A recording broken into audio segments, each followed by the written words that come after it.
అందరికీ నమస్కారం అండి. ఆంధ్రప్రదేశ్లో ఇల్లు లేని లబ్ధిదారులకు ఇంకొక అవకాశం అయితే ఇవ్వడం జరిగిందండి. సో వీరికి కొత్తగా ఇల్లు అప్లై చేసుకోవడానికి గడువు అయితే పొడిగించడం జరిగింది.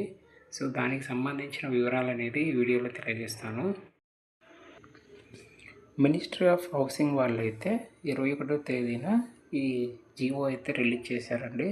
సో ఇది ఆంధ్రప్రదేశ్లో హౌసింగ్ సంబంధించి డేట్ ఎక్స్టెన్షన్ గురించి ఇచ్చారండి. సో ఇక్కడ చూసినట్టయితే proposal for providing additional time to complete the ongoing Awas plus 2024 survey for identification of additional eligible rural house holds under the ప్రధానమంత్రి ఆవాస్ యోజన గ్రామీణ.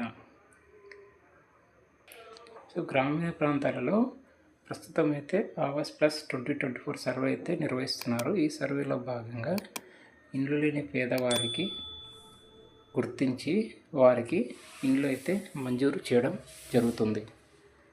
సో దీనికైతే లాస్ట్ డేట్ అయితే కంప్లీట్ అయింది, కానీ రాష్ట్ర ప్రభుత్వం వారు రిక్వెస్ట్ చేయడంతో ఇంకొక 15 రోజులైతే ఎక్స్టెండ్ చేయడం జరిగింది. అంటే నవంబర్ 5 లాస్ట్ తేదీగా నిర్ణయించారు. గ్రామీణ ప్రాంతంలో ఇండ్లు లేని కుటుంబాలు ఎవరైనా ఉంటే వారిని గుర్తించి ఈ సర్వేలో వాళ్ళకి అప్లై చేయవలసిందిగా తెలియజేశారు. ఇక్కడ ఇంకో వర్డ్ కూడా మెన్షన్ చేశారండి. So no further extension in time line would be granted by this department. అంటే నవంబర్ 5 అనేది లాస్ట్ డేటు, అంతకుమించి తర్వాత అయితే పొడిగింపు అయితే ఇవ్వరు అనేది తెలియజేశారు. ఆంధ్రప్రదేశ్లో ఇల్లు లేని పేదలకు సొంతింటికైనా సహకారమయ్యేందుకు మరో అవకాశం లభించిందండి. సో ఈ సర్వే అనేది అయిపోయినప్పటికీ రిక్వెస్ట్ చేయడంతో డేట్ ఎక్స్టెండ్ చేశారు. నవంబర్ 5, 2025 చివరి తేదీగా నిర్ణయించారు. సో ఈలోగా ఎవరైనా ఇల్లు లేని వాళ్ళు ఉంటే మీరు మీ సమీప సచివాలయంలో ఇంజనీరింగ్ అసిస్టెంట్ గారికి తెలియజేసినట్టయితే వారు ఎంక్వైరీ చేసుకొని మీ డాక్యుమెంట్లు అయితే తీసుకొని ఆవాస్ యాప్ నందు నమోదు చేయడం జరుగుతుంది. ప్రధానమంత్రి ఆవాస్ యోజన గ్రామీణ కింద మీకైతే ఇండ్లు మంజూరు చేయడం జరుగుతుంది.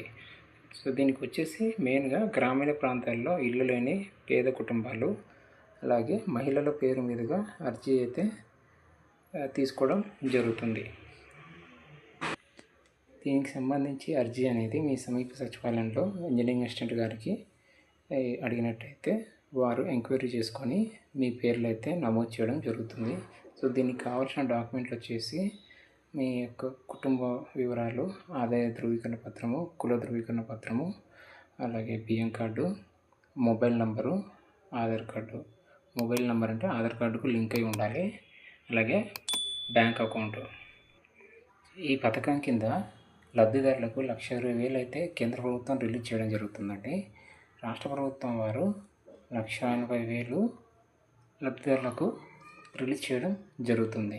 బీసీ, ఎస్సీ, ఎస్టీలకు అదనంగా 50,000 రూపాయలు అయితే ఇవ్వడం జరుగుతుంది. సో వీరికి బీసీ, ఎస్సీ, ఎస్టీ వాళ్ళకి 2,30,000 అయితే ఇండ్లు కట్టుకోవడానికి అమౌంట్ రిలీజ్ కావడం జరుగుతుంది.